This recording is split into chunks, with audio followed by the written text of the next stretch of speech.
அன்யோங் எல்லாம் எப்படி இருக்கீங்க? ஹோப் எல்லாம் நல்லா இருப்பீங்கன்னு நம்புகிறேன். நம்ம இப்போ என்ன பார்க்க போகிறோன்னா, ஜிம்னோட FF my love fate part 6 தான் பார்க்க போகிறோம். போன பார்ட் பார்க்காதவங்க பார்த்துட்டு வந்துருங்கடா, அப்போ தான் ஸ்டோரி புரியும். It's just a fan fictional story, please don't addict the ஸ்டோரிடா. நம்ம ஸ்ட்ரைட்டாக இப்போ ஸ்டோரிக்குள்ளேயே போயிடலாம். ஸ்டோரிக்குள்ளே போகிறதுக்கு முன்னாடி நம்ம சேனல் யாராவது சப்ஸ்கிரைப் பண்ணாமல் பார்த்துட்டு இருந்தீங்கன்னா சப்ஸ்கிரைப் பண்ணிக்கோங்கடா. நம்ம லாஸ்ட் பார்ட் எதோட முடிச்சுருப்போம் அப்படின்னா, ஜிமின், நீங்கள் அண்ட் ஜிமினோட அப்பா அம்மா அண்ட் ஜங்குக்கோட அப்பா அம்மா எல்லோரும் சேர்ந்து ஜிமினோட அப்பாவோட ஆஃபீஸில் ஒர்க் ஃப்ரெண்டோட அவங்க பேபியோட பர்த்டேயோட ஃபங்க்ஷனுக்கு போயிருந்துருப்பீங்க. கொஞ்சம் வாய் வளர்றதில்ல, அட்ஜஸ்ட் பண்ணிக்கோங்கடா.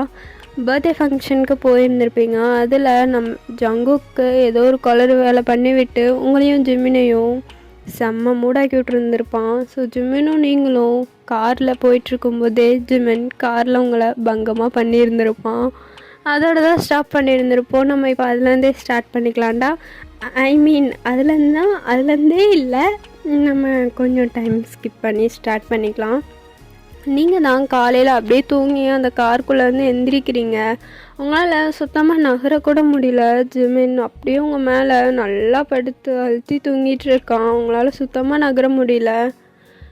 ஐயோ, இவர் என்ன இப்படி வச்சு தூங்கிட்டுருக்காரு? ஐயோ, மார்னிங் ஆயிடுச்சு. யாராவது பார்த்தா என்ன ஆகுறது? மை காட் அப்படின்னு சொல்லிட்டு நீங்கள் பொறுமையாக உங்கள் சாரியெல்லாம் எடுத்து அப்படியே உங்கள் மேலே போட்டுக்கிறீங்க. ஐ மீன் ஜிமின் மேலேயே அப்படியே கவர் பண்ணி விட்டுக்கிறீங்க, யாருக்கும் தெரிஞ்சிடக்கூடாதுன்னு. அப்படியே அந்த ரெயினெல்லாம் ட்ராப் ஆக ஸ்வெட் ஆகிட்டுருக்கு. நீங்கள் நேற்று நைட்டு நடந்ததெல்லாம் யோசித்து அப்படியே சிரிச்சிட்டு இருக்கீங்க மனசுக்குள்ளேயே. அப்படியே தாண்டா கொஞ்சம் டைம் ஸ்கிப் ஆகுது. இப்போது உங்கள் வீட்டில் உங்கள் ரூமில் நீங்கள் தான் குளிச்சுட்டு அப்படியே தலையெல்லாம் துவட்டிட்டு வெளியே வரீங்க. உங்களுக்கு ஆப்போசிட்டில் இதில் ஜிமின் உட்காந்துட்டு இருந்திருப்பான். நீங்கள் அப்படியே தலையை தொடச்சிட்டே உங்கள் நெக்கை பார்க்குறீங்க. அதில் ஒரு டார்க் மார்க். நீங்கள் அதை பார்த்துட்டு லைட்டாக ஸ்மைல் பண்ணிவிட்டு அப்படியே உங்கள் தலையை தொடச்சிட்ருக்கீங்க. ஜிமின் செம்ம கோவத்தில் ஆஃபீஸ்க்கு ரெடி ஆகிட்டு அப்படியே உங்களை திரும்பி பார்க்குறான். இன்றைக்கி இதுக்கு ஒரு முட்டை கட்டிட்டு ஆஃபீஸ் போகலாம் அப்படின்னு சொல்லிட்டு ஜிமின் தான் அவங்க பேர் சொல்லி கூப்பிடுறான். நீங்கள் ஆனால் ஜிமின் கூப்பிட்டதே கேட்கல, மெதுவாக தான் கூப்பிட்டுருந்துருப்பான். அவங்களுக்கு கேட்கல. அப்படியும் திரும்பி நின்றுட்டு ஏதோ யோசனையில் தலை தொடச்சிட்டே இருக்கீங்க. ஜிமின் மறுபடியும், வயன் உன்னை தானே கூப்பிட்றேன், உனக்கு காதில் விழுகுதா இல்லையா அப்படின்னு கத்த. நீங்கள் பதறி போய் திரும்புறீங்க. ஐயோ, கூப்பிட்டாரா? எனக்கு கேட்கவே இல்லையே, பூச்சி அப்படின்னு சொல்லிட்டு நீங்கள் ஜிமினை பார்த்து திரும்பி நிற்கிறீங்க. பட் ஒன்றுமே பேசலை. ஜிமின் அப்படியே உங்ககிட்ட செம்ம கோவத்தில் நடந்து வரான். ஐயோ, இவர் எதுக்கு இப்படி கோவமாக இருக்காருன்னு எனக்கு தெரியல, என்ன பண்ணி தொலைச்ச வயன் அப்படின்னு சொல்லிட்டு நீங்கள் யோசிச்சுட்டு இருக்கும்போதே உங்கள் கன்னத்தில் ஒரு அறை விழுகுது. நீங்கள் ஜிமின் உங்களை அடிச்சிட்டாருன்றதை உணர்றதுக்குள்ளேயே இன்னொரு அறை மறு கன்னத்தில் விழுக. நீங்கள் அப்படியே கன்னத்தில் கையை வச்சுட்டு ஜிமினை பார்க்குறீங்க. ஜிமின், உனக்கு எவ்வளோ தைரியம் இருந்தா நேற்று அந்த பர்த்டே பார்ட்டியில் ஒருத்தன் வந்து உங்ககிட்ட நீங்கள் மேரிடா அன்மேரிடான்னு கேட்குறான். நீ என்னடான்னா நான் அன்மேரிடான்னு என்னை பக்கத்தில் வச்சுட்டு உன் கையில் நான் போட்ட ரிங்கை போட்டுட்டு அப்படியே உன்னால் இப்படி பச்சையாக போய் சொன்னேன். ஏண்டி உனக்கு அவ்வளோ குளிர் விட்டு போச்சுல்ல அப்படின்னு ஜிமின் உங்களை கோவமாக அவங்க முடியை பிடிச்சி கேட்குறான். நீங்கள் எதுவுமே பேசல. அவங்க கண்ணிலேருந்து அவ்வளோ டியர்ஸ் வருது. உங்களுக்கு கண்ணெல்லாம் செம்மையாக எரிய ஆரம்பிக்குது. உங்களால் சுத்தமாக முடியல, அழுகுறீங்க செம்மையாக. ஜிமின் அப்படியே கேட்டுகிட்டே உங்கள்கிட்ட கேட்க, சொல்லு, உங்ககிட்ட தானே கேட்டுட்ருக்கேன். ஓ, மேடம்க்கு இன்னும் எங்கே இருக்கிற நினப்போ கல்யாணம் ஆயிடுச்சுங்கிறத மறந்துட்டியோ? வீட்டை விட்டு வெளியே போயிட்டா எல்லாமே மறந்துடுமா அப்படின்னு சொல்லிட்டு ஜிமின் உங்களை பார்த்து கேட்குறான். நீங்கள் அழுதுகிட்டே, என்ன இவன் தானே சொல்லியிருக்கான் இந்த வீட்டை விட்டு வெளியே போயிட்டு நீ யாரும் நான் யாரோன்னு, அதான் சொன்னேன் அப்படின்னு சொல்லிவிட்டு உங்கள் மனசுக்குள்ளேயே பேசிக்கிறீங்க.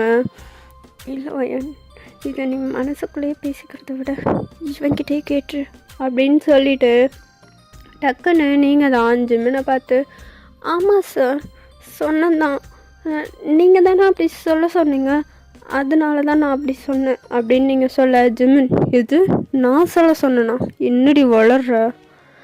ஆமாம், நீங்கள் தான் சொன்னீங்க, நீங்கள் தானே சொல்லியிருக்கீங்க இந்த ரூம்குள்ளே இருந்தால் நான் உங்களோட வேலைக்காரி, இந்த ரூமை விட்டு வெளியே போயிட்டா நான் ஆமாம் 2 பேரும் ஹஸ்பண்ட் அண்ட் ஒய்ஃப். அதே இந்த வீட்டை விட்டு வெளியே போயிட்டா நீ யாரோ நான் யாரோன்னு நீங்கள் தானே சார் சொன்னீங்க. அதனால தான் சொன்னேன். ஓ, அதனால தான் சொன்னியா? அதனால தான் என்கிட்ட பேசாமல் இருந்தியா? நான் என்ன வேணா சொல்லுவேன், நீ அதை கேட்டு நடந்துக்குவியா? இந்த பேர் நல்லா புரிஞ்சுக்க. இங்கே மட்டும் இல்லை, எங்கே போனாலும் நான் தான் உன் புருஷங்கிறத மனசில் வச்சு பழகு. இன்னொரு தடவை எங்கேயாவது இன்னொருத்த முன்னாடி போய் அப்படி பேசுகிறத பார்த்தேன், கொன்று போட்டுருவேன். என்னை பற்றி தெரியும்ல அப்படின்னு ஜிமின் உங்களை அதட்டி கேட்க, நீங்கள் யார் இவன் பைத்தியம் மாதிரி பேசிகிட்டு இருக்கான், எவ்வளோ இவன் நான் தானே சொன்னான் நீ யாரோ நான் யாரோன்னு, இப்போ என்ன இவனே அடிக்கிறான் அப்படின்னு சொல்லிட்டு நீங்கள் கன்னத்தில் கையை வச்சுட்டே அழுதுட்ருக்கீங்க. நல்லா மைண்டில் வச்சுக்கோ, மைண்டட் அப்படின்னு சொல்லிட்டு ஜிமின் பாட்டுக்கு அங்கேருந்து கிளம்புறான். நீங்கள் அப்படி உங்கள் கண்ணெல்லாம் தொடச்சிக்கிறீங்க, உங்களுக்கு செம்மையாக எரியுது. ஜிமின் போகும்போதே அவனோட உங்கள் பெட்டோட கார்னரில் போய் முட்டிக்கிறான். அவனுக்கு காலில் லைட்டாக அடிபட்டுருது. ஜிமின் அம்மா அப்படின்னு கத்திட்டு உட்கார, நீங்கள் வேகமாக பதறி போய் ஜிமின் கிட்டே போகிறீங்க.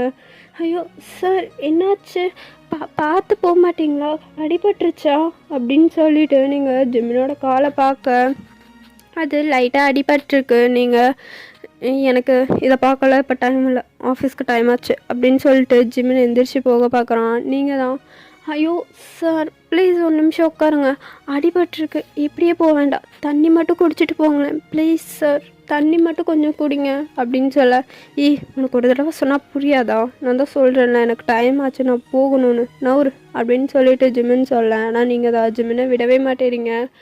ப்ளீஸ் சார் கொஞ்சம் தண்ணி குடிச்சிட்டு போங்க, தண்ணி குடிச்சிட்டு போங்கன்ட்டு கெஞ்சிட்டே இருக்கீங்க. ஜிமினும் சரி போய் எடுத்துகிட்டு வா அப்படின்னு சொல்ல, நீங்கள் தண்ணி எடுக்க போகிற கேப்பில் ஜிமின் அங்கேருந்து போயிடுறான். சாரி அயன், அது நீயே குடிச்சிக்கோ, எனக்கு டைம் ஆச்சு, பாய் அப்படின்னு சொல்லிட்டு அவன் பாட்டுக்கு போயிடுறான். நீங்கள் ஐயோ சார் அப்படின்னு நீங்கள் கத்திட்டு அங்கேயே நிற்கிறீங்க. உங்களுக்கு மனசெல்லாம் ஒரு மாதிரி பதட்டமாக இருக்குது. இருந்தாலும் அதெல்லாம் வெளியே காமிச்சிக்காம ஜிமின் போகிற வரைக்கும் ஜிமின் பின்னாடியே போய் அவனை வாசல் வரைக்கும் விட்டுட்டு தான் வரீங்க. ஜிமின் நீங்கள் சொல்கிறத கேட்கவே இல்லை. கடைசி வரைக்கும் தண்ணி குடிக்காமையே அவன் பாட்டுக்கு போயிடுறான். உங்களுக்கு அது ஒரு மாதிரி அப்செட்டாக இருந்தாலும் சரின்னு சொல்லிட்டு கிச்சனில் வந்து ஒர்க் பார்க்க வந்துடுறீங்க. நீங்கள் கிச்சனில் ஒர்க் பண்ணிகிட்ருக்கும்போது உங்கள் அத்தை தான் உங்களுக்கு ஹெல்ப் பண்ணிகிட்ருப்பாங்க இல்லையா, அவங்க உங்கள் நெக்கை பார்த்துட்டு வயன்மா உங்கள் கழுத்தில் என்னாச்சுடா, என்ன என்னமோ கருப்பாக தடிச்சிருக்கு. அத்தை அது ஒன்றும் இல்லை அத்தை, அது ஒரு சின்ன பூச்சி கடிச்சிருச்சு அப்படின்னு சொல்கிறீங்க.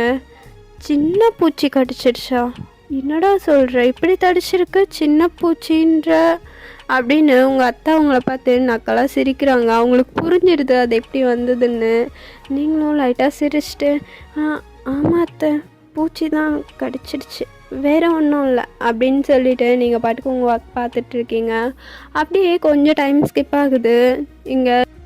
நீங்கள் உங்கள் ரூமில் அப்படியே ஜிமினை பற்றியே யோசிச்சுட்டு அவன் நேற்று உங்ககிட்ட பண்ண சேட்டையெல்லாம் யோசித்து தனியாக சிரிச்சிட்ருக்கீங்க.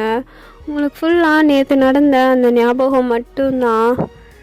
மாமா நீ நேற்று என் கூட எப்படி இருந்தல்ல, நீ ஆசைப்பட்டு தான் இருந்தியா இல்லை வேறு ஏதாவது ஒரு மூலியமாக இருந்தியா, யாராவது சொன்னாங்களா? ஆனால் எனக்கு ரொம்ப ஹாப்பியாக இருந்துச்சு தெரியுமா, உன் கூட அந்த நைட் அதே மாதிரி எப்பயும் இருக்கணும்னு ஆசை. ஆனால் இப்போ நீ விட்டு வர எனக்கு ரொம்ப வலிக்குது தெரியுமா. ஏண்டா அடிச்ச, உனக்கு என்ன அவ்வளோ பொசசிவ் ஆகுதா என்ன? நீ சொன்னனால தான் செஞ்சேன்ட்டு இல்லை, எனக்கு தெரியும் உனக்கு என்ன ரொம்ப பிடிக்கும்னு. அதை நான் கன்ஃபார்ம் பண்ணிக்க தான் அப்படி சொன்னேன். ஆனால் நீ அந்த இடத்துலேயே ரியாக்ட் பண்ணுவேன்னு நினச்சேன், அங்கே ஏமாந்துட்டேன். ஆனால் இப்போது எவ்வளோ ஹாப்பியாக இருக்குன்னு தெரியுமா. உனக்கு என் மேலே பொசசிவ்லாம் ஆகுமா என்ன? உன் லவ் கிடைக்குமான்னு வெயிட் பண்ண எனக்கு நேற்று நீ ஒரு பெரிய கிஃப்டே கொடுத்த. தென் இப்போது என்னோட பொசசிவ்னஸ் எனக்கு அது எவ்வளோ பிடிச்சிருந்துச்சி தெரியுமா அப்படின்னு சொல்லிட்டு நீங்கள் தான் அவங்க ரூமில் உட்காந்து பேசிகிட்டு இருக்கீங்க. அப்படியே நீங்கள் ஜெமினை பற்றியே யோசிச்சுட்டு சைலண்ட்டாக உட்காந்துட்ருக்க அவனோட ஃபோட்டோவை பார்த்துட்டு ரொம்ப கம்பீரமாக இருக்கான்ல என் அழகு புருஷன் அப்படின்னு சொல்லிட்டு நீங்கள் அதுக்கு திருஷ்டி சுற்றி உங்கள் கையால் வாரி கிஸ் பண்ணிகிட்ருக்கீங்க. அப்படியே இங்கே உங்கள் அத்தை தான் மொபைல் ஸ்க்ரோல் பண்ணிகிட்ருக்காங்க. அவங்களுக்கு சடனாக ஜிமினோட நம்பர்லேருந்து கால் வருது. அவங்களும் ஹலோ சொல்லு ஜிமின், என்னாச்சு? நேரத்துக்கு கால் பண்ணியிருக்க, ஏன்பா ஏதாச்சும் விட்டுட்டு போயிட்டியா என்ன? ஹலோ ஹலோ யார் பேசுகிறீங்க? ஜிமின் நீங்கள் யார்? இது என் பையனோட ஃபோன், உங்கள்கிட்ட எப்படி கிடச்சிது? அம்மா இல்லை, அது அவருக்கு ஒரு ஆக்சிடெண்ட், அதில் அவரோட மொபைல் மட்டும்தான் எங்களுக்கு கிடச்சிது. அவருக்கு ஒரு ப்ராப்ளமும் இல்லை.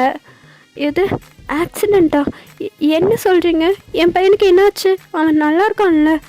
அம்மா அவர் நல்லா தான் இருக்கார், ஆனால் கொஞ்சம் அடிபட்டிருக்கு, இந்த ஹாஸ்பிட்டலில் சேர்த்திருக்கோம், நீங்கள் வந்துடுறீங்களா அப்படின்னு சொல்ல உங்கள் அம்மா ஜிமினோட அம்மாவும் செம்மையாக பதறிட்டு தம்பி தம்பி எந்த ஹாஸ்பிட்டல்னு சொல்லுப்பா அப்படின்னு கேட்க அவங்களும் ஒரு ஹாஸ்பிட்டல் நேம் சொல்லாங்க.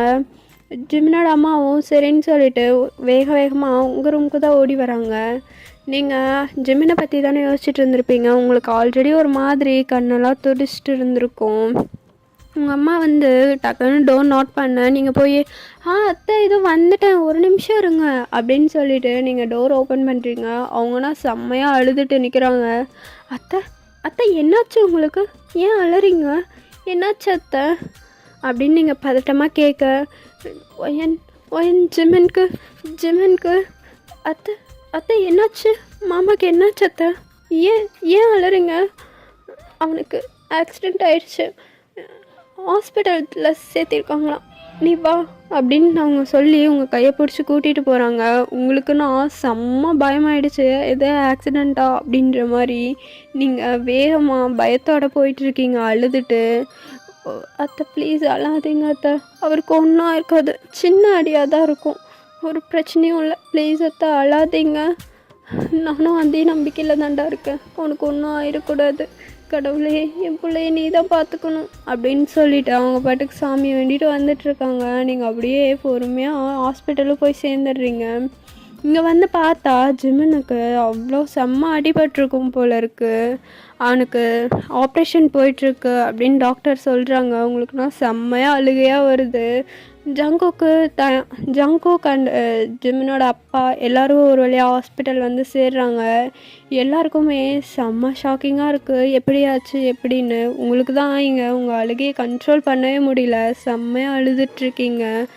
நீங்கள் ஜங்குக்கை பார்த்துட்டு அண்ணா அவருக்கு ஒன்றும் ஆகாதில்ல, எனக்கு ரொம்ப பயமாக இருக்குது, அவர் நல்லபடியாக வந்துடுவார்ல, எனக்கு ரொம்ப பயமாக இருக்கு அண்ணா, அவருக்கு ஒன்றும் ஆகக்கூடாது அப்படின்னு சொல்லிட்டு ஜங்குக் கிட்ட கேட்டுட்ருக்கீங்க. ஜங்குக்கும் அவங்கள பார்த்துட்டு அவனுக்கு ஒன்றும் ஆகாது தங்கச்சிம்மா, நீ எதுக்கும் பயப்படாத, அவன் என் ஃப்ரெண்டு, அவனை பற்றி எனக்கு தெரியும், அவனுக்கு நம்பிக்கை அதிகம், அவன் கண்டிப்பாக வருவான், நீ எதுக்கும் பயப்படாத அப்படின்னு சொல்லிட்டு உங்களுக்கு கம்ஃபர்ட் பண்ணிகிட்ருக்கான். உங்களுக்கு தான் இங்கே டியர்ஸ் நிற்காமல் போய்கிட்டே இருக்குது. நீ முதல்ல அலறதை நிறுத்து தங்கச்சிம்மா, அழாத, புரியுதா? அவனுக்கு ஒன்றும் ஆகாது அப்படின்னு ஜங்குக் சொல்லிட்டு இருக்க. இங்கே தான் ஐயோ கடவுளே, நான் அதுக்கு தான் அப்போவே அவர்கிட்ட சொன்னேன் தண்ணி குடிச்சிட்டு போங்கன்னு. கேட்டால் நான் சொல்கிறத எதுவுமே அவர் கேட்கவே மாட்டேறாரு அப்படின்னு சொல்ல, என்னடா சொல்கிற அப்படின்ற மாதிரி ஜங்குக் உங்களை கேட்குறான். ஆமாம் அண்ணா, இன்றைக்கி காலில் அடிபட்டுருச்சு, ஸோ நான் தண்ணி குடிச்சிட்டு போங்க, மனசு ஒரு மாதிரி இருக்குன்னு சொன்னேன், கேட்கவே இல்லை, அவர் பாட்டுக்கு போயிட்டாரு, ஏன் தான் இப்படி பண்ணுறாரோ அப்படின்னு சொல்லிட்டு நீங்கள் அழுதுகிட்டே சொல்கிறீங்க. ஜங்குக்கும் அதெல்லாம் ஒன்றும் இல்லைடா, அவனுக்கு ஒன்றும் ஆகாது, சரியா, அழாத. அங்கே பாரு, நீ அழுறதை பார்த்து அம்மாவும் எப்படி அழுதுன்னு இருக்காங்கன்னு, முதல்ல நீ அலறதை நிறுத்து அப்படின்னு சொல்லிட்டு ஜங்குக் உங்களுக்கு கம்ஃபர்ட் பண்ணிகிட்டே இருக்கான். நீங்கள் தான் உங்கள் காட் கிட்ட ப்ரே பண்ணிகிட்ருக்கீங்க. கடவுளே எனக்கு மட்டும் ஏன் இப்படியெல்லாம் நடக்குது? அவர் பாவம், ஏன் அவருக்கு இவ்வளோ தண்டனையை கொடுக்குற? ஆல்ரெடி என் மாமா நிறைய கஷ்டப்பட்டுட்டான், இன்னும் ஏன் அவனுக்கு இவ்வளோ பெரிய பனிஷ்மெண்ட்? ப்ளீஸ் அவனை சீக்கிரமாக குணப்படுத்திடு. அதுக்காக நான் என்ன வேணால் செய்வேன். ப்ளீஸ் அவனுக்கு ஒன்றும் ஆகிடக்கூடாது, அவனுக்கு ஒன்றும் ஆகக்கூடாது அப்படின்னு சொல்லிட்டு நீங்கள் பாட்டுக்கு ப்ரே பண்ணிகிட்ருக்கீங்க. டாக்டர்ஸும் வராங்க போகிறாங்க, ஆனால் யார்ட்டையும் எதுவுமே சொல்ல மாட்டேறாங்க. உங்களாலாம் சுத்தமாக முடியல. அவங்க வரும்போது போகும்போதும் ஒவ்வொருத்தர்கிட்டையா போய் கேட்குறீங்க என்னாச்சு என்னாச்சுன்னு, ஆனால் யாருமே எதுவுமே சொல்ல மாட்டேறாங்க. நீங்களும் ஐயோ இப்போ நான் என்ன பண்ணுவேன், இவருக்கு என்ன ஆச்சுன்னு யாரும் சொல்லவே மாட்டேறாங்களே அப்படின்னு சொல்லிட்டு நீங்கள் பாட்டுக்கு உக்காந்துட்ருக்கீங்க. ஃபைனலியாக ஜெமினுக்கு ஆப்ரேஷன்லாம் முடிஞ்சு டாக்டர் வெளியே வர நீங்கள் போய் கேட்குறீங்க, டாக்டர் இப்போ அவர் எப்படி இருக்கார், ஓகே தானே, ஒரு பிரச்சனையும் இல்லையே? நீங்கள் யார்? நான் அவரோட ஒய்ஃப். ஓ அப்படியா, பயப்படுறதுக்கு ஒன்றும் இல்லைம்மா, கொஞ்சம் டேஸ் ரெஸ்ட் எடுத்தால் சரியாயிடும். ஆப்ரேஷன் இப்போ தானே போயிருக்கு, செக் பண்ணிவிட்டு அடுத்த தடவை சொல்கிறோம், வெயிட் பண்ணுங்கள். அண்ட் இங்கே எல்லோரும் இருக்க வேண்டாம், இது ஐசியூ, ஸோ நீங்கள் கொஞ்சம் வெளியே இருங்க, புரியுதில்ல அப்படின்னு சொல்லிவிட்டு அவங்களும் போயிடுறாங்க. நீங்களும் சரின்னு சொல்லிவிட்டு உங்கள் அத்தை மாமாவெல்லாம் கூட்டிகிட்டு போய் வெளியே உட்கார வச்சிடுறீங்க. ஜெமினோட அம்மானா அழுதுகிட்டே இருக்காங்க. அவங்களுக்கும் கம்ஃபர்ட்டாக இருக்க முடியல, ஏன்னா உங்களுக்கே இங்கே எதுவுமே தெரியாமல் ரொம்ப பதட்டத்தில் இருக்கீங்க. ஸோ அப்படியே தான்டா கொஞ்சம் டைம் ஸ்கிப் ஆகுது. டாக்டரும் கொஞ்ச நேரம் கழிச்சு உங்களை தான் கூப்பிடுறாங்க. அவருக்கு ஒரு பிரச்சனையும் இல்லை, தலையில் அடிபட்டிருக்கனால கொஞ்சம் மயக்கத்தில் இருக்கார். அண்டு கை காலில் எப்பவும் போல் கொஞ்சம் அடிபட்டிருக்கு, அதெல்லாம் ஒரு பிரச்சனையும் இல்லை, சரியாயிடுவார். ஆனால் அவர் பெட் ரெஸ்ட் எடுக்கணும் கொஞ்ச நாள், அவர் ஒர்க் போகாமல் கேர்ஃபுல்லாக பார்த்துக்கோங்க அப்படின்னு சொல்லிட்டு உங்கள்கிட்ட சொல்லிகிட்ருக்காங்க. நீங்களும் அவரை நான் பார்த்துக்கிறேன், அவரை எங்கேயும் ஒர்க்கில் போக விட மாட்டேன், நான் பார்த்துக்குறேன் டாக்டர் அப்படின்னு சொல்ல, சரிம்மா வந்ததுலேருந்தே உன்னை பார்த்துட்ருக்கேன், உன் புருஷன் மேலே அவ்வளோ லவ்வாக என்ன, அழுதுகிட்டே இருக்க, அவனுக்கு ஒன்றுனா ரொம்ப துடிக்கிறியே அப்படின்னு கேட்க, நீங்கள் அவர் தான் டாக்டர் எனக்கு எல்லாமே, அவர் என்னோடய உயிர்னே சொல்லலாம், ப்ளீஸ் அவரை சீக்கிரம் குணப்படுத்திடுங்க அப்படின்னு நீங்கள் உங்கள் டாக்டர்கிட்ட சொல்கிறீங்க. அவங்களும் சரிம்மா அவரை நான் பார்த்துக்கிறேன் அப்படின்னு சொல்லிவிட்டு அவங்க போயிடுறாங்க. எல்லாருமே இப்போ ஹாஸ்பிட்டலில் தான் இருக்கீங்க. நீங்கள் ஒரு ஹாஸ்பிட்டல்லே இருக்க ஒரு கிறிஸ்டியன் சிலைக்கிட்ட போய் ப்ரேயர் பண்ண ஸ்டார்ட் பண்ணுறீங்க, அவருக்கு ஒன்றும் ஆயிடக்கூடாது, சேஃபாக வந்துடணும் அப்படின்னு. ஓகேடா மிஸ், இந்த பாட்டை நான் இதோட கம்ப்ளீட் பண்ணிக்கிறேன், அடுத்த பாட்டில் வந்து பார்க்குறேன். Tata bye, love you all, miss you. இந்த பாட்டு எப்படி இருந்துச்சுன்னு மறக்காமல் கமெண்ட்டில் சொல்லுங்கள்.